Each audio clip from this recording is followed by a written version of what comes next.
Hello, everyone, and welcome to Shaping the Industry. Today we have Chris Daniels on, and he's been in the music industry for 30 years. Actually 40, but yeah, who's Oh, counting? wow. And helping me with the interview is Adrian.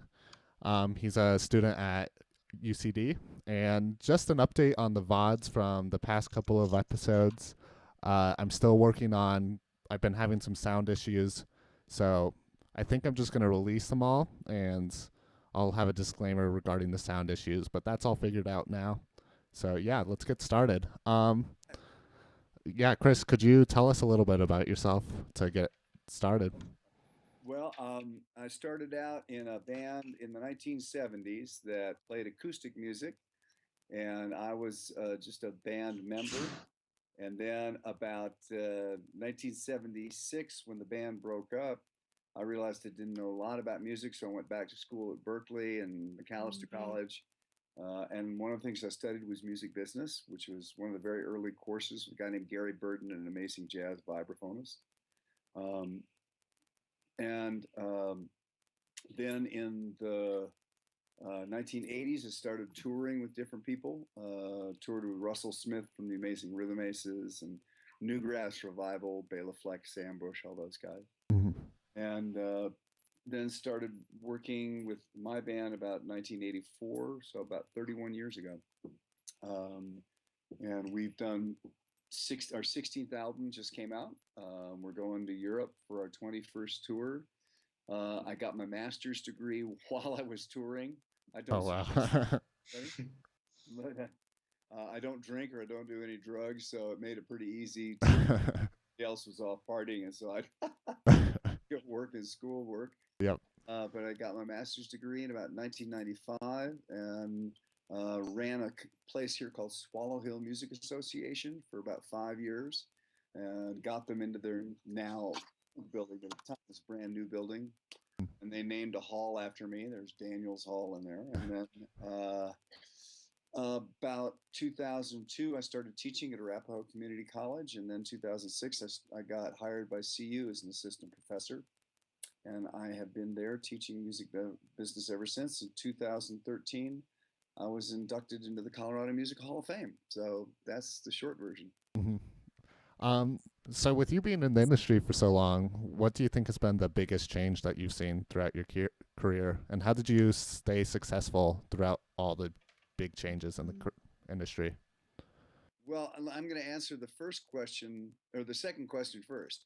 Okay. Uh, the reason that we stayed successful is early on, I realized that records weren't a way to make a ton of money. That even bands that got signed to major labels like Firefall from around here and Big Head Todd the Monsters, even the Fray, the real money was in playing live. So that was the focus of our band starting in 1984. So even though record stuff would come and go, um, you know, we had a hit record in '87. We had one in Europe in 1990. We had another one in 2002 in the United States on AC radio. So we got one right now. Right now the brand new record, Funky to the Bone, is it's number 13 on the International Roots Music Blues chart. You don't sell a lot of records. Hmm. What it enables you to do is play live. So that's how I stayed successful. That and working with a band and saying, "Hey, what do you want to do?" Instead of saying, "We're going to do this," saying Yeah. to the band that I work with, "So what do you want to do?" And that's worked really well. And how I've seen things change, well, the two obvious things are the digital revolution, which started, we were the first band ever to put out a CD in Colorado, first Colorado band. Wow. And that was 1986. And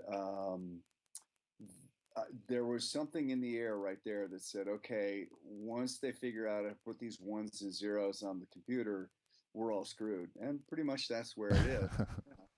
I mean, I love Skype and I love Spotify and I love, YouTube and I love Rhapsody and all those things. But give you a fast example.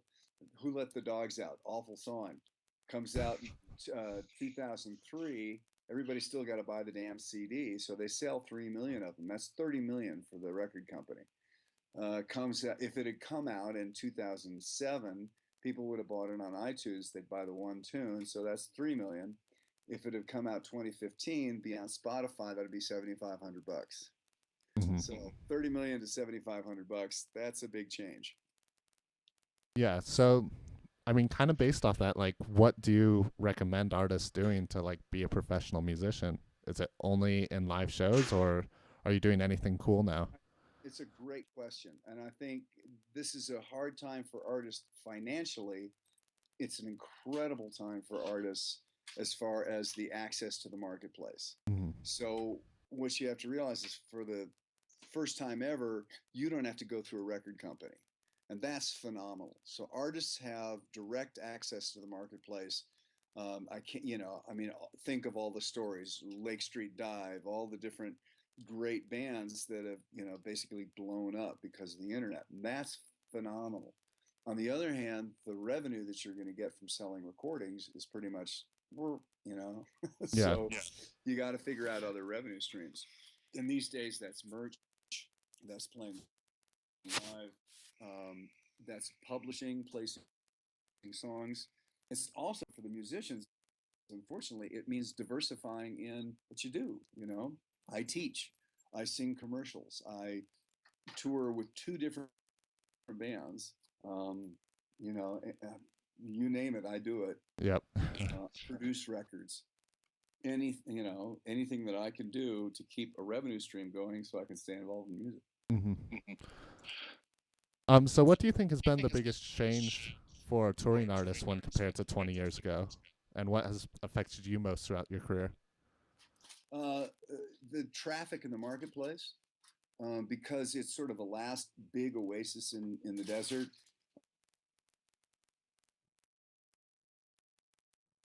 All the camels are there. So if you think about it, have this condition where Sorry to cut you off. everybody's Could out you trying to tour at re-say that? once. And so, oh yeah, sure. Yeah. So um, because touring's become such a big part of things, it's the last oasis in the desert, and all the camels are there. Hmm. So the traffic in the marketplace is huge. Um, a band like, oh, let's see, the Nitty Gritty Dirt Band was a Colorado band from the 1970s. Just went into the Colorado Music Hall of Fame. In the old days, they'd be playing Red Rocks. Now they're playing Hudson Gardens. Some of that is just age and their audience is aged, but also some of that is, you know, there's what's selling at Red Rocks right now? It's EDM. That's the biggest thing going on there. So Skrillex or Pretty Lights can sell out 3 nights in a row without batting an eye. Hmm. It's going to be pretty hard for those guys to sell out a single night. So they're going to wind up over at Hudson Gardens. It's just the amount of, and they still have to go out. They got to make a living. Yeah. So, Chris, as physical copies of music decrease, it seems like streaming and single purchases are just getting higher and higher. And it Yeah. seems like almost as if the new model of consumption is to pay a subscription fee so you can virtually own all the music that you're able to access. And YouTube is also another free avenue where you actually don't have to pay.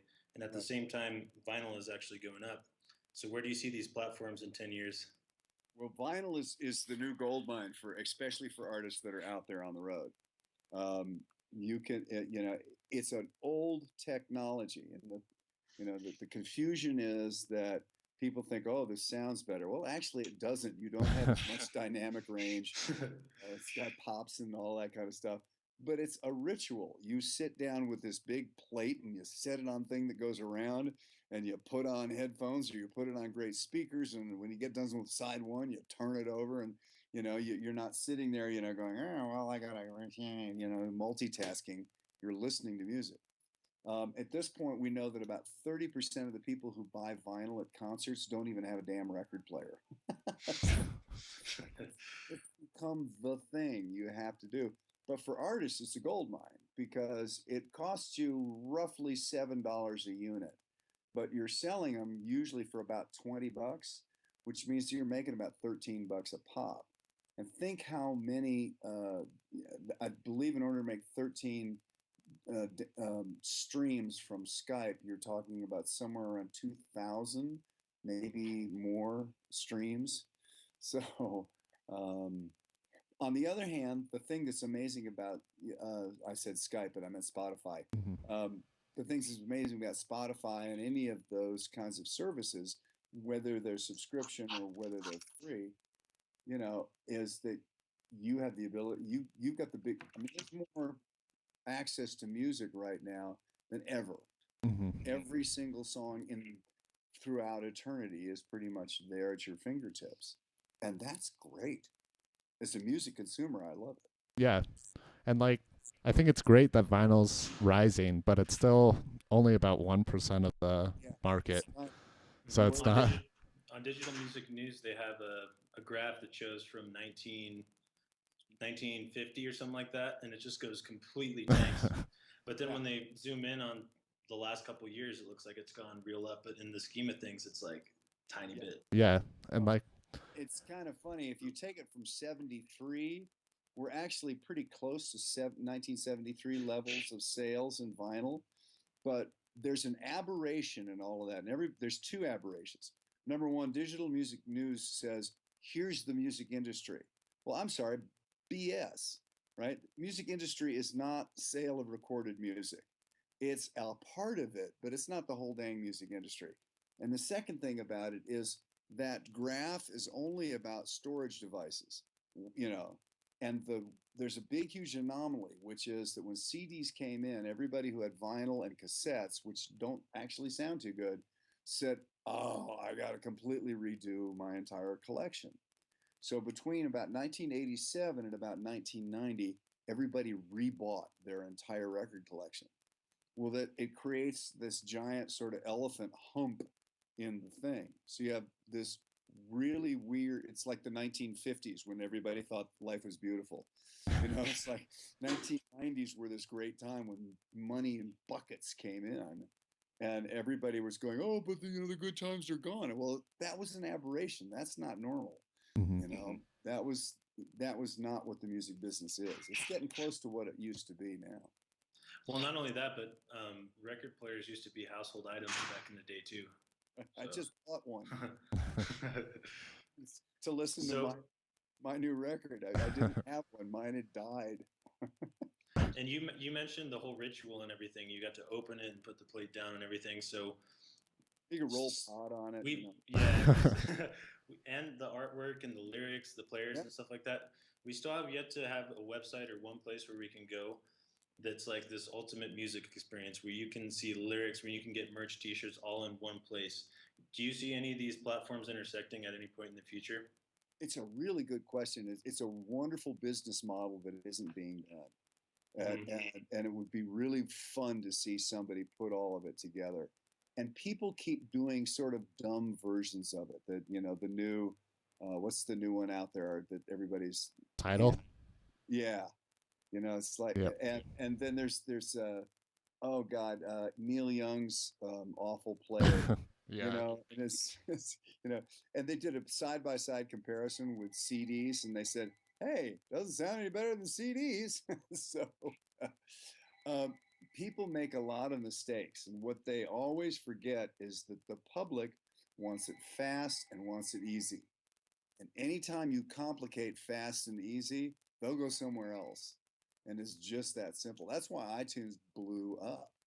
Is prior to iTunes, it wasn't fast and easy. And all of a sudden with iTunes, whoa, there's a great book about it called The New Thing or The Great New Thing or something. I forget exactly what it's called. Or The Perfect Thing is what it's called. And it's a great story.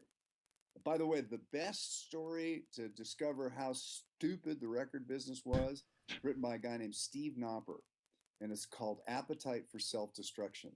And I encourage anybody to get it and read it. It's even on iTunes, so you can download it as an audiobook Mhm. if you want to listen to it driving around. If it's not convenient enough to actually read it. Yeah, if you just want to listen to it. That's what I do. Most of the books I read, I listen to when I'm driving to a gig. So are you happy with where the music industry is heading now when compared to 10 years ago? Well, it's a mixed question. It's a great question, but it's a mixed one. I'm happy with the access. I love that. I discover more new bands that are not mainstream because of the access that we all have to the marketplace. Um, the only records I've ever made money on are records that I mean, I've been signed to Virgin and I've been signed to Rounder and KTEL and all these different labels. I never made a dime from those records. Every record that I've done, well, not every record. Last 2 years has been a little tough, but every record in the '90s and the early part of the 2000 new millennium that I put out on my own label, I at least broke even. Um, so that's kind of exciting. Radio and getting radio airplay is kind of cool because there's a thing called ACFR is non-com, non-commercial is what it stands for. And if you listen to Open Air or you listen to KUNC up in Greeley, um, that's the other thing that's opening up. You go listen to KBCO, they put maybe 4 songs on per week that are new, and the rest is, but radio still is important. Macklemore and Ryan basically the the reason they signed their distribution deal was because they wanted to get on the radio, and that's what took them to #1 and won them a Grammy. So some of these weird old things are still valuable. Do you think it will still be valuable? I Like, don't know. just for me at least, like I haven't listened to the radio in like 2 or 3 years Yeah. because ever since I got Spotify, like I've never, Why would you? yeah. And like, I wanted to get your thoughts on this is a little bit different, but there's been a like proposed idea for Spotify that I've really liked, but I don't think they're gonna do. So, Spotify, they have 100% of their income. They take 30%, and 70% goes back to the artist. Right. And the new way that people are like suggesting is that instead of doing it based on a total amount of streams, my $10 or $7 will go to the bands that I listen to for that month. That would be lovely. Yeah, That would be huge, but it would be a huge stream of pennies. Mhm. That's the thing to understand, that this is a stream of pennies. When you look at the revenue that is actually coming out of Spotify to the labels, I mean, literally at this point, 50% of the revenue that's being created is still being created by the people buying CDs. So as that continues to decrease and as people stop downloading tunes, continue to go to Spotify, the record business as we know it, where you sell music ownership as opposed to you stream, it's going away. Because people want it fast and easy.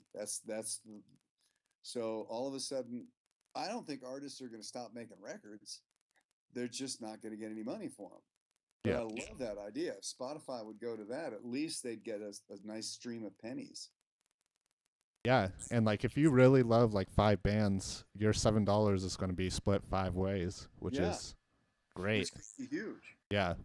And then this is a question to both of you, but I was wondering about your opinions on the value of music because now that music can be obtained pretty much for free, does it have value anymore, like monetary?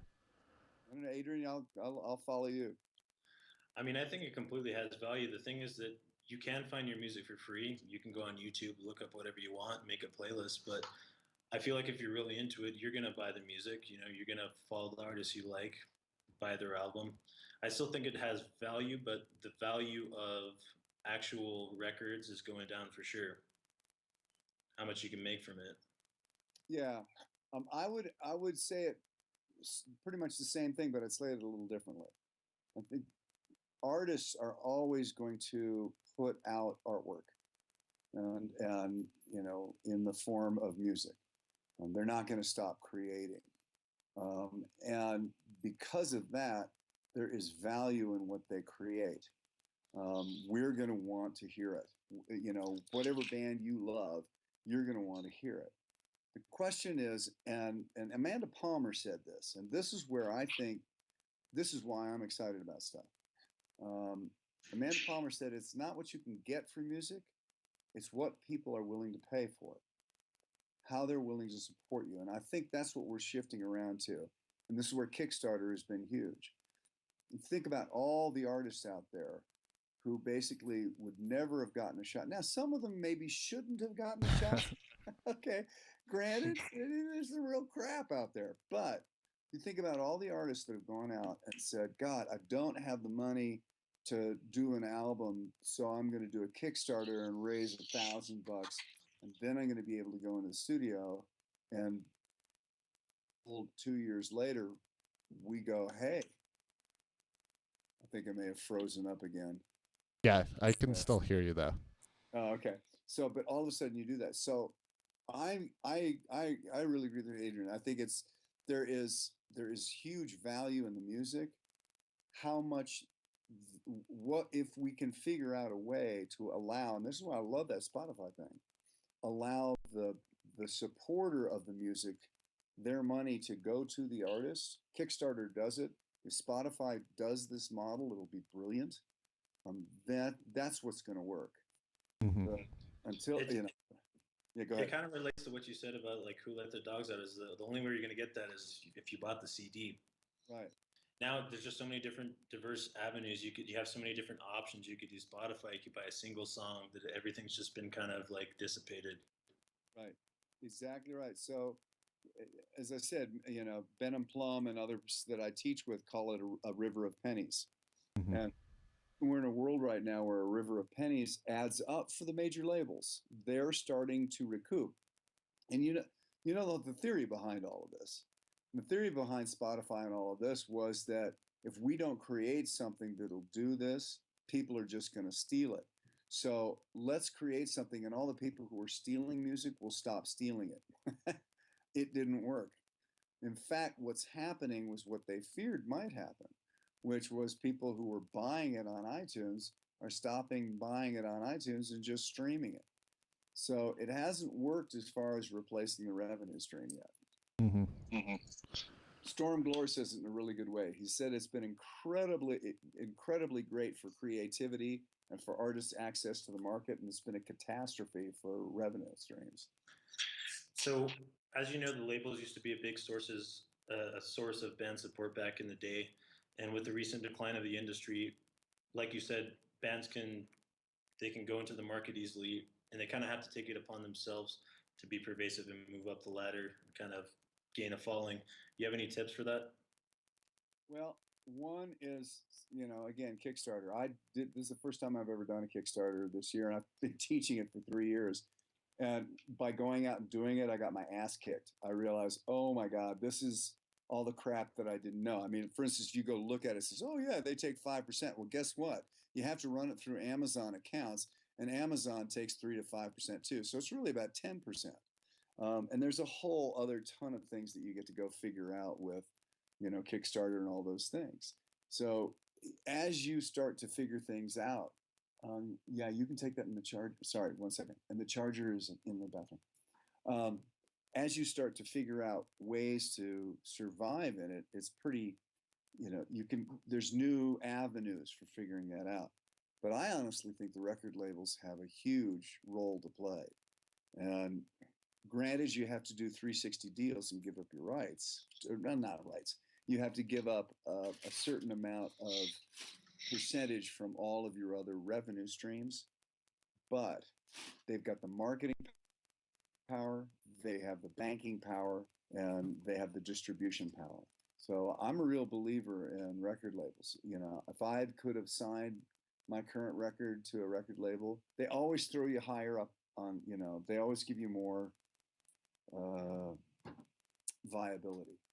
That was the word I would use. So that kind of leads to the next question: with what role do you see record labels playing in the next 5 to 10 years? Well, if they can survive, if they're smart. Merge Records is a really good example.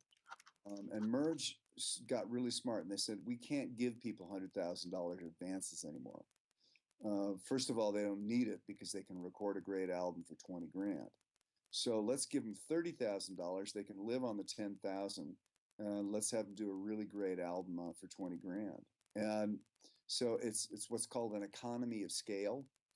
And there's always going to be the Adeles and the Justin Biebers and the crap that gets bazillion dollars, and we get kind of focused on that. That's not where the action is. What's exciting is the to me is the independent. There's some great labels in Brooklyn where they're basically coming in and they're saying, "Ooh, this is a really good art." I mean, a really good one is what was the label that signed the Lumineers? Can't think of it right now. I don't know. Hmm? Yeah, I'm not too sure. Yeah, no, it's right. It's out of Nashville. It's just on the tip of my tongue. But those guys are really bright, and they looked at the Lumineers and they said, "Ah, good song. We can do something with this. This is really gonna," and it actually really turned the label around.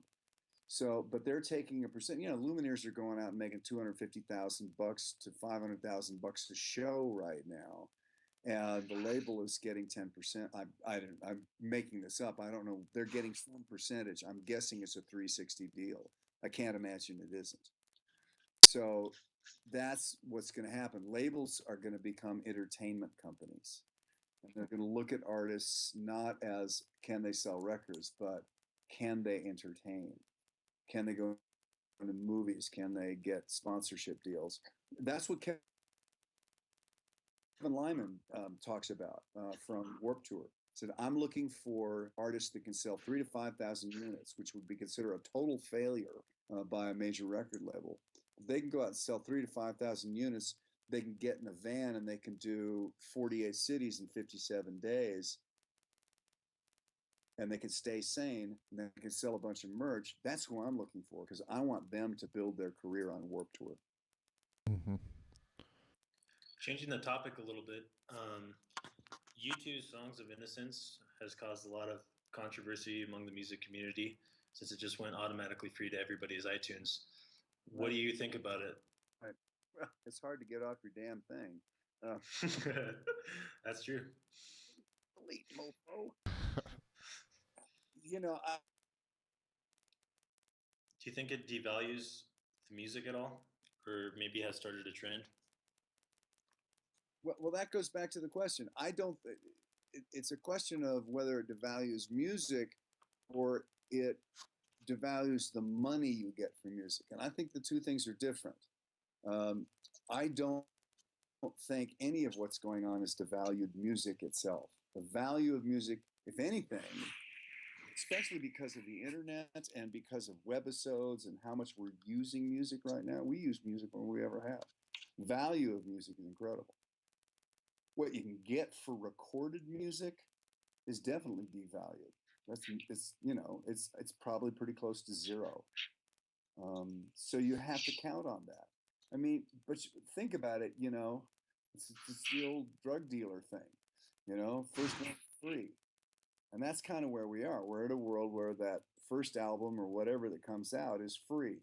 And people are going to take it and, get it any way they can.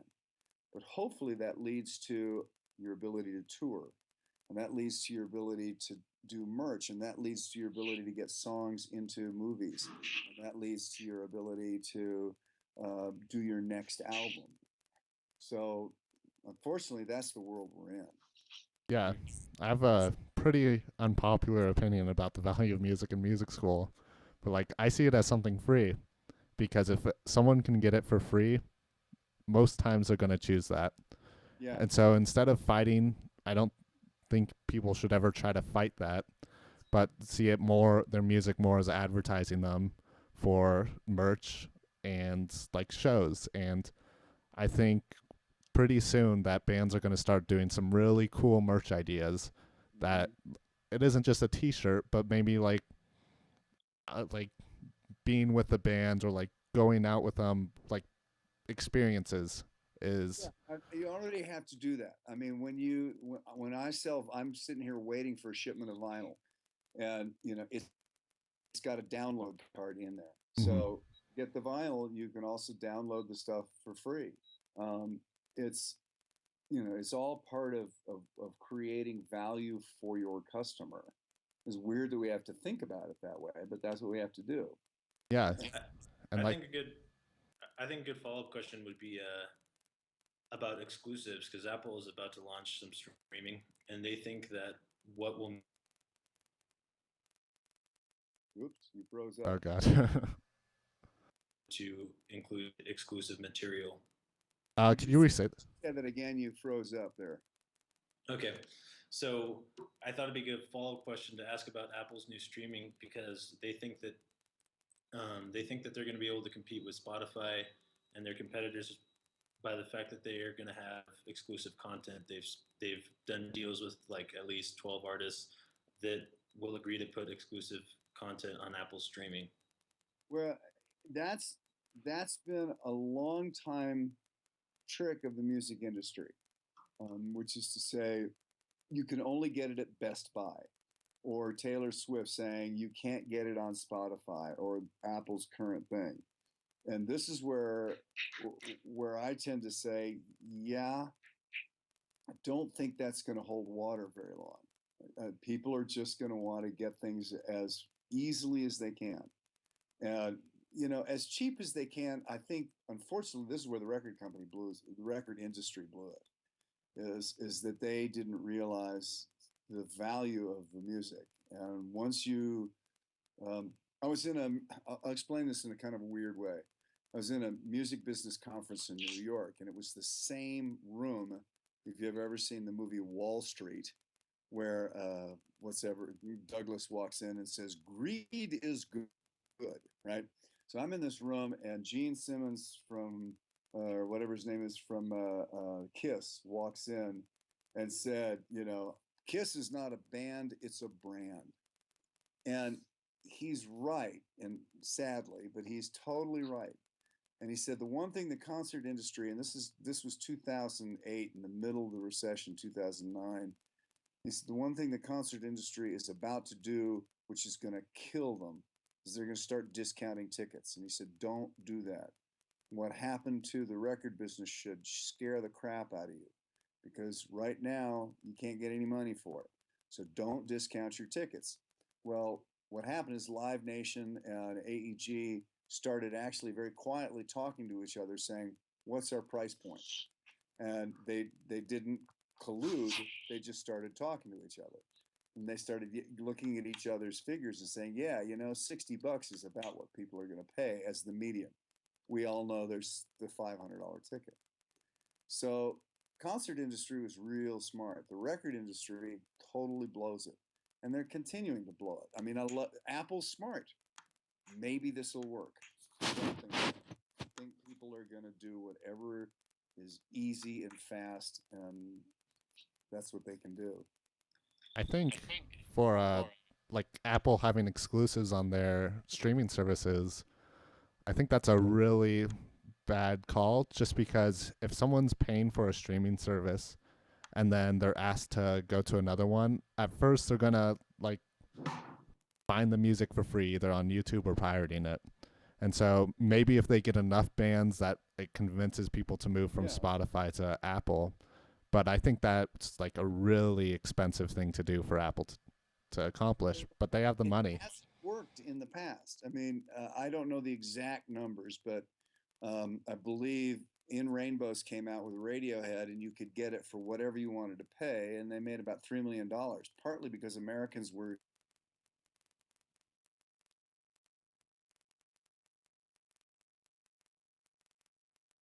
Oh, Am I frozen? yep. Yeah. There you go. Okay. So, but again, my numbers could be a little bit off, but I believe that they sold about 3 million units. We'll call them units. More, and people could pay nothing and get it, right? So more people stole it on BitTorrent sites than got it for free from the Radiohead site. And this is history. So I just think Apple's going to run into the same thing.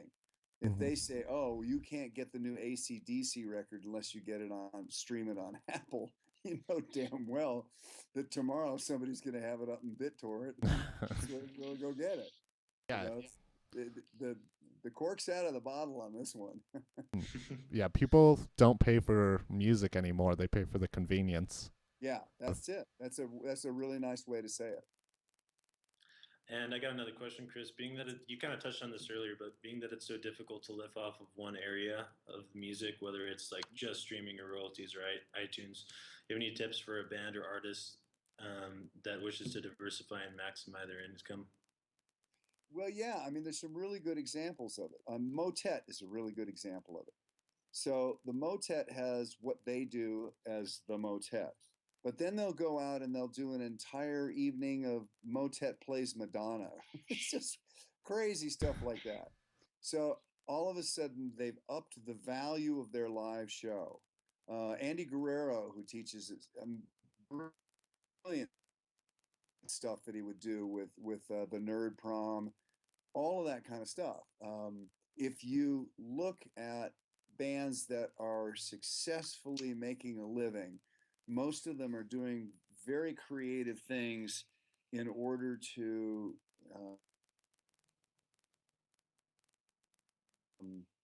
understand their marketplace. So, for example, Colorado's tough. We're an island, and I talk about this um, in my classes. So, if you're in New York, you got New York, you got Philly, you got Connecticut, you got Washington D.C., and they're all within a couple hours. We have this island of Denver, Fort Collins, Greeley, maybe up in the mountains too, if you can find a couple of clubs up there. Once you've made the most of this island, getting off of here is hard. So you've got to go 8 hours in every direction. So I talk about a thing called island hop. So you go build in Minneapolis. And I'm not the only, this isn't great, brilliant thinking on my part. Monsters, you name it. There's a whole ton of people who have followed this principle. So for bands here, you got to make the most of this island. And that diversifying as much as you can. Play a gig doing, I don't know, Michael Jackson tunes with if you're a DJ, just do an entire weird EDM Michael Jackson tribute. All of us, you will be amazed at how many people come out and love what you did, and they'll remember that. I mean, frickin' Fish does it every Halloween. 2 years ago, they did the entire Little Feat Waiting for Columbus album, cover to cover. So be creative. That's what really helps right there. Yeah, I think I showed Adrian this earlier, like last week, but there's this guy called Will Post, and JJ produced him, a teacher at UCD. And what he does he does it once a month, and he has a live show, and he has video mapping going on when he's doing his show, so it, like, really adds a visual element. And then he does his show in like an apartment. And so he has people pay to come to the apartment, and then he like gets cooks to do like cook awesome food, and he makes an experience out of it instead of just going to a show and like hearing some guy play piano for an hour. You see like a show with visuals behind him, and then you get like really awesome food. Like that is well worth the $20 or $30 you spend. Yeah. Well, and what you're talking about, which is the same idea, and again, it goes back to Amanda Palmer, and it goes to a lot of others who said, it's not what you can get from music these days. It's what people are willing to support you doing. And that's why Kickstarter, I think, is a more whatever one you want to use, GoFundMe or any of those, are really advantageous because it's not so much for raising the money. You're engaging your fans. Hey, I'm invested in this album that you're doing. I'm going to give you $10 of my hard-earned money because I could have spent it on beer, damn it. So I think that's a really important thing that artists need to understand is Kickstarter isn't just a place to go raise a bunch of money. It's a place to engage your fans before the record come out. The other thing that's really kind of important, and people forget about radio, but I'm using right now with this new record a woman named Betsy Brown out of Memphis, Tennessee. She has a company called Blind Raccoon. She's the most effective radio person I've ever worked with, and somebody's going to come up with this model for internet, for all of that stuff. And what she's done is over the years, she specifically does blues. So what she's done is she's worked with all of the blues reviewers, the bloggers, all of those kinds of folks. She's worked with all of the little blues shows, KCFR, all the different places. Are we all? Just listen. Oops. Yeah, you're breaking up there. If you could just repeat that.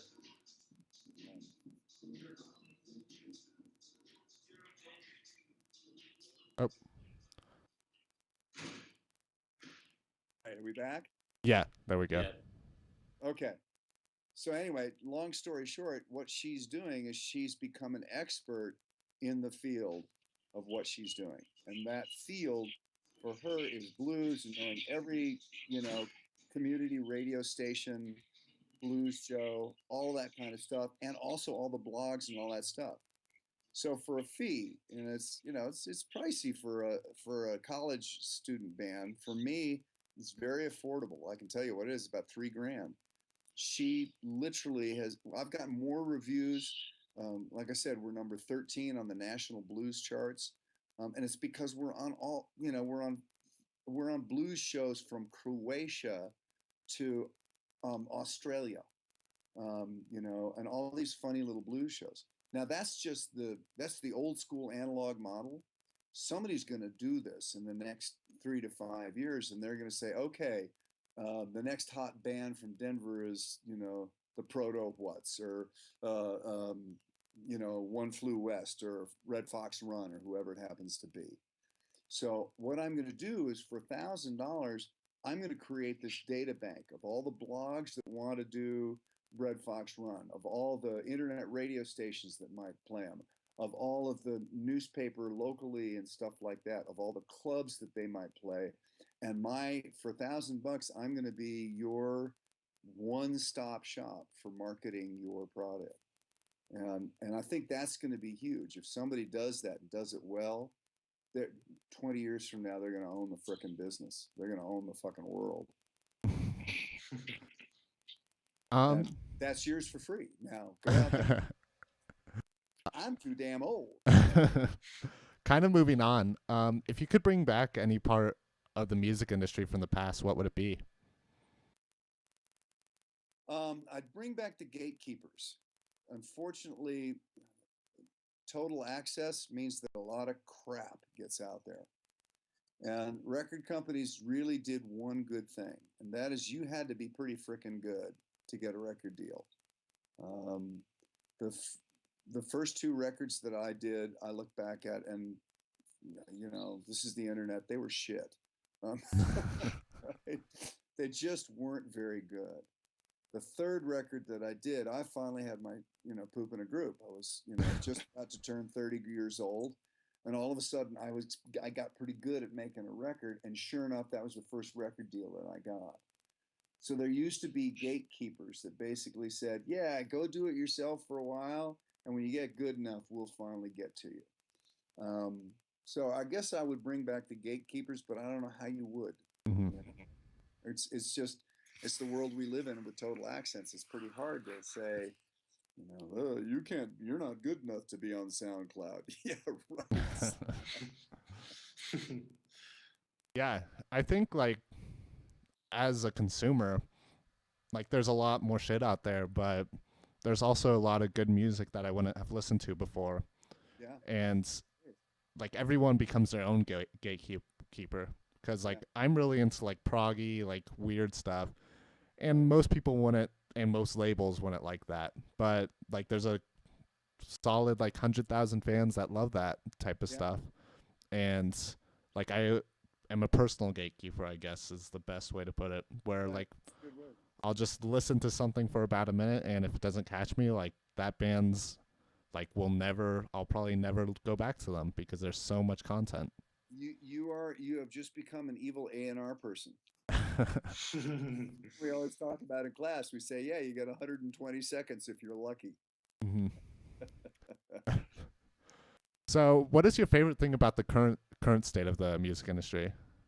I guess we've kind of already touched on that. Well, sort of. I think one of my favorite things about the current state of the music industry is I've got a lot of friends who are my age, and I'm 60, So I got a lot of friends of my age who go, "Oh, there's no good music," and I just want to slap them upside the head. Go, what are you listening to? Man, such great music from young artists. It knocks me out. I mean, and it's not just at CU Denver. It's all over the planet. There's just a really exciting time for artist creativity. So that's what knocks me out about what's going on right now is that I think it's partly we didn't get into studios when I was starting out. Studio was expensive. You were talking about 60, $70 an hour. And so in order to get into a studio, you had to be completely rehearsed, totally together and ready to go. Pretty much these days, your generation is got their Mac out or their PC and they're already in the studio. It's on their computer. Yeah, it's an interactive process. You can lay down a track that you don't just a single track and then kind of build off of that and make a song out of it instead of having everything already ready. Yeah, on the internet, you can say, hey, I mean, there's sites that say, yeah, contribute to my track. So you're, by the time you guys go, and that's one of the other things that I love. I mean, I wrote a song this morning on GarageBand. I think you're breaking up a little bit. Oh, there's that train. Adrian, could you mute your mic when there's sound going? Are we Oh, back? are you back? Okay, yeah. Could you say what you're going through about creating a song on GarageBand?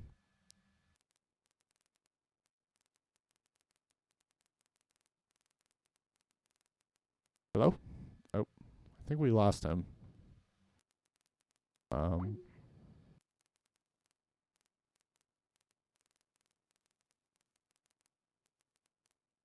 yeah, I think. Uh, let me try calling him again, and we'll try to get him back on as soon as we can. Uh, so Adrian, have you like thought about like Apple's streaming service at all, like their new service? A little bit. I kind of agree with what Chris said that there's kind of a downside to it. I think that exclusive content is really good to have for your own fan base. If you can do things for your fans that other bands aren't doing, like you talked about, make it an experience. I think that's really valuable. Mm-hmm. I don't necessarily know how Apple's going to do. Yeah. So with your music, how would you see yourself like making an experience? Man, I think my old guitar teacher was telling me about Angels and Airwaves, how they would do like special like living room shows for their fans, just things like that. Just really creative, off the wall things that make it memorable and a real experience. You're engaging with your fans, making their money like completely worth it. Yeah, yeah, I agree. So back to you, Chris. You're talking about creating a song on It's GarageBand. just, you get up first thing in the morning, and right there at your fingertips is the ability to grab the idea and start to develop it. So I've revisited 3 times today and added 3 more things to it. And the Mm-hmm. only reason I use GarageBand is it just happens to be on my computer. Eventually, when I go and start putting it in Pro Tools, I'll do something, but at least I can capture it. Yeah. So I'm loving new technology. And so, what is something that you like a lot about the industry that isn't really talked about? Well, there's a good question. Really good question. Uh, what's really not talked about is the fact that we have around here an incredible system of local festivals that are free. So it's the Lakewood Concert Series. It's the Music at Rock Bottom downtown. It's Cherry Creek Arts Festival. We have all of these small community festivals. I do 60 shows. I did 70 shows last summer, and Wow. probably 45 of those are these small festivals. Um, and people want it. They want to come out, baby blanket and bucket of beer. They want to come out. You can't go out there and drop the F bomb. You can't a lot of hardcore stuff isn't going to work. But if you can play, what I tell my classes, if you can play G, I mean, maybe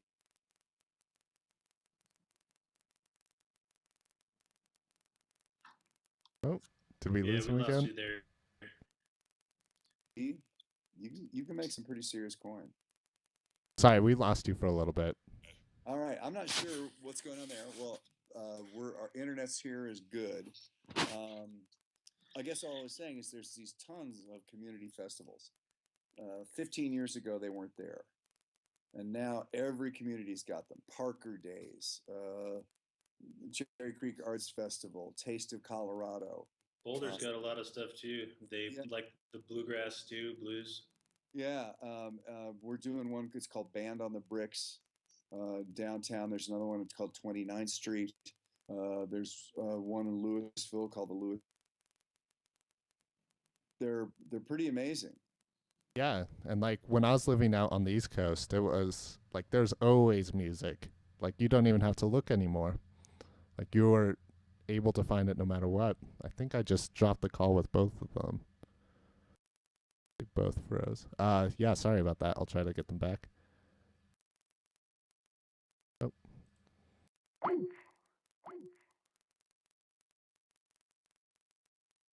But yeah, like I was living in New Jersey for a while and there was constant live music, which was great. Um like I wasn't really in the scene as much as I should have been, which is something I regret, but hopefully I get back. Um let's yeah, sorry. I think the internet here is where I'm at. It's pretty bad. Um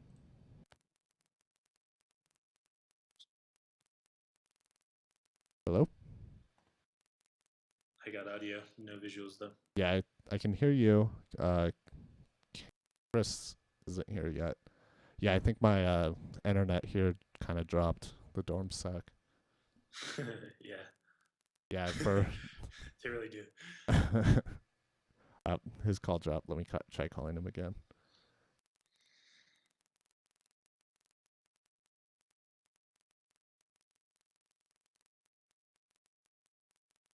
The best thing about putting these up on YouTube is that I can just edit out all the mistakes. That's awesome. Hey, hey. Yep, it's a problem on my end, so sorry about that. Oh, no worries. Yeah. Oh Uh, no. uh, So this is audio right now, right? Yeah, it's There's no audio visuals. but no visuals, which is fine. okay. You enabled video, Chris? I did enable video. Should I? Okay. Should I accept it, Zach? Yeah. Okay. Okay.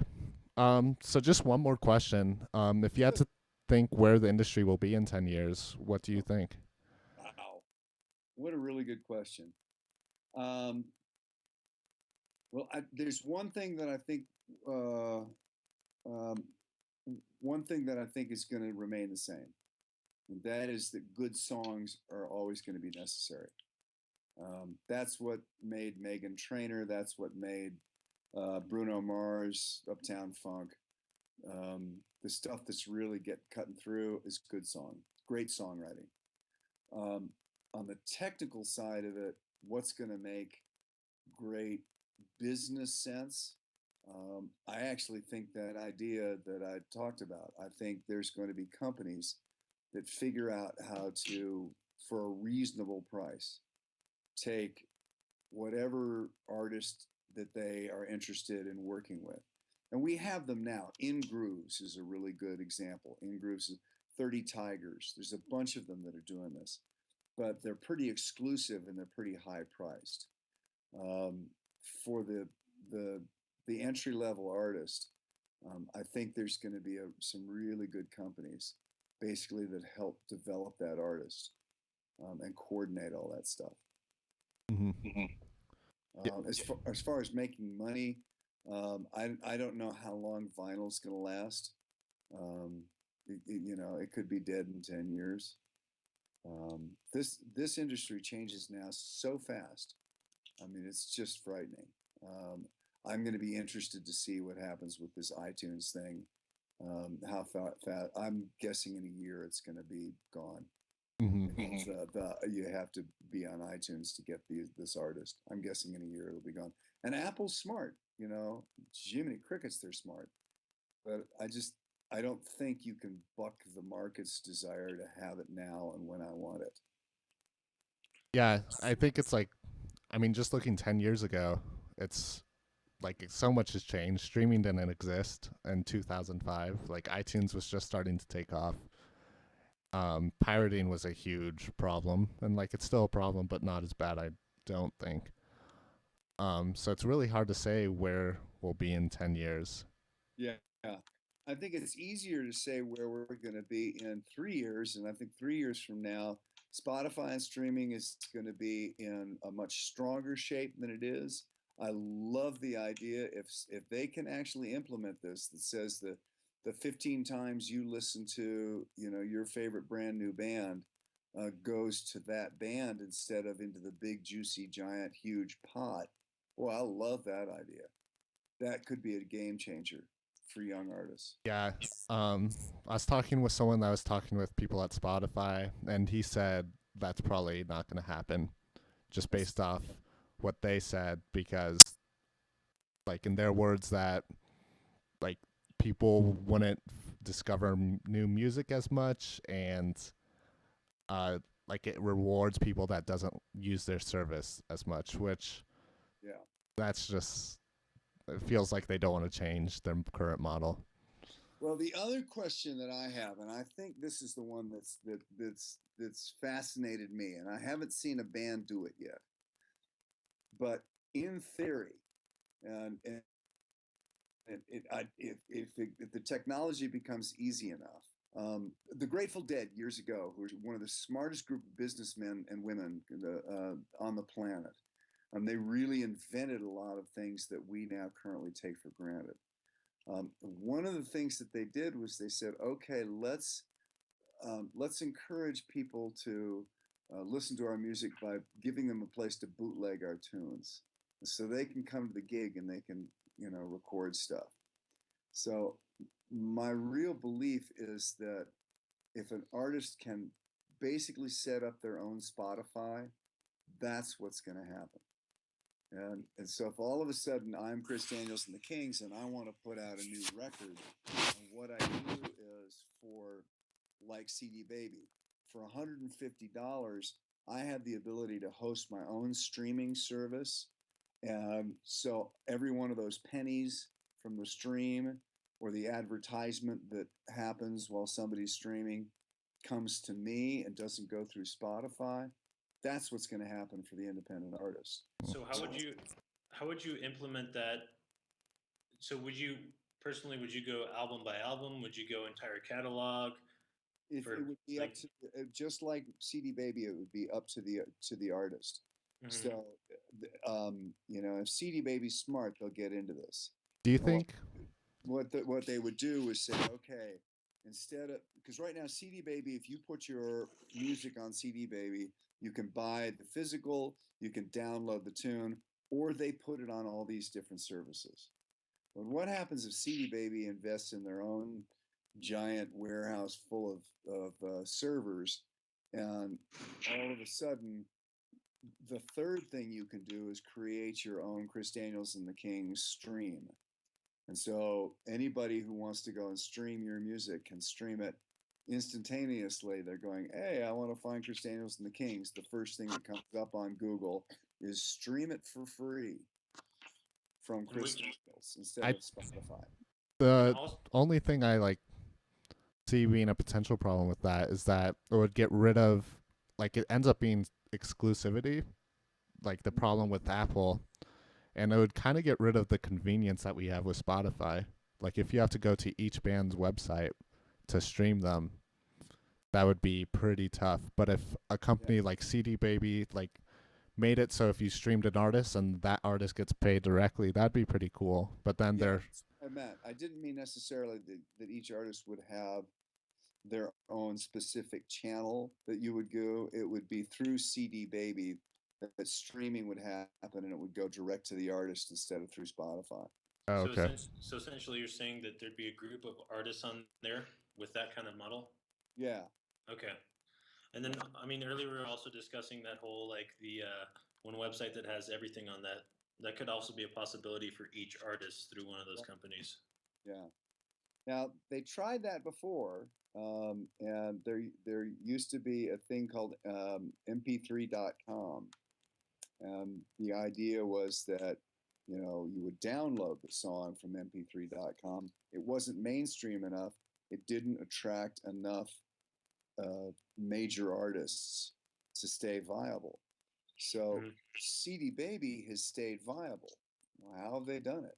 That's because there's enough independent artists out there to have it continue. Mm-hmm. And I have a additional question, kind of from a musician's standpoint. Do you know if this has been done before? If somebody has sold a one of their records, and say for guitar players, it comes with like the chord charts, the tab, music, whatever. Do you know if anybody's done that at all? I'm sure people have, but I don't know if it's been um, widely discussed or how successful it was. Mm-hmm. It's a wonderful idea, especially for guitar players and bass players and people who have followers and fans that love tablature and all of that kind of stuff. Because I mean, eventually you get the maybe years later, you get somebody who sits down and writes everything out. And you'll get a little book later, but it's that thing about convenience and quickness. If it all came in one. Yeah, I know. Use the digital model of it. If you get an access code to a YouTube video or whatever that allows you to have a personal guitar lesson from the guitar player saying here's how I played this. Mm-hmm. I know with like in the prog scene, like I'll go to shows and you can buy the tab books for their newest CD right away, and then they also will have lessons with people like before and after their shows, and those normally like sell out along, and that's where it seems like they get the bulk of their income because prog isn't like a huge like genre, but the people that listen to it are generally musicians and they know that, so they offer lessons every time they like do a tour, and then they always sell their tab books. But I think it could be interesting if like they started doing online lessons that you paid for and you could also get the tabs for it. Well, and that's basically the whole theory behind the Telluride Bluegrass Festival's Academy. And the Bluegrass Festival Academy is basically built off that idea. Ooh, I'm going to go see Bela Fleck, and then he's going to go give a seminar at noon. Are you kidding? I will pay gobs of money to go sit with Bela Fleck showing me how to do this. Mm-hmm. Yeah. I don't have any more questions. Adrian, do you have any? No, that's everything. Well, I'm glad we solved all of that. Yep. Yeah, thank you for coming on. It's an honor to be here. And sorry the Skype thing didn't work the other day and it took so long today. But hey, we're up, we're running. Yep. Technology's a beautiful thing. Is there anywhere where people can check you out? Oh yeah. I should do all the old promo stuff. Yep. .com. It's about as easy to remember as you can. Our stuff is up on Spotify, iTunes, YouTube. It's everywhere. The brand new record is called Funky to the Bone. We're number 13. That's right, number 13 on the what's called the Roots Music Report chart for blues. So we're that's kind of cool. And we're going to Europe. We'll be in Amsterdam and in Belgium the last week. Oh. May. And then I am the so that'll be kind of fun. Sorry, we lost you for a little bit there. You'll be in Amsterdam. Yeah, going to Amsterdam the last week of May, and Belgium, and then I am the MC for the Telluride Bluegrass Festival. So I will be up there introducing Chris Seeley and Sam Bush and Bela Fleck. Awesome. Hopefully sitting in with them. Everyone can check me out at shapingtheindustry.com. My Twitter is Zach Suter Music, and check out our Facebook page. Again, the VODs should be up for all the past episodes. Couldn't figure out all the sound issues, so I'm just gonna. Send the link. Yeah, this one should be fine. But the past ones have been like I've had sound issues, but there's a lot of good information up there, so I don't want to just like hoard them. All right. So I'll send you the link to this one. Yeah, thanks to everyone for checking this out. All right. Thanks, Andrew. Thanks, you guys. Thank you, guys. Mhm.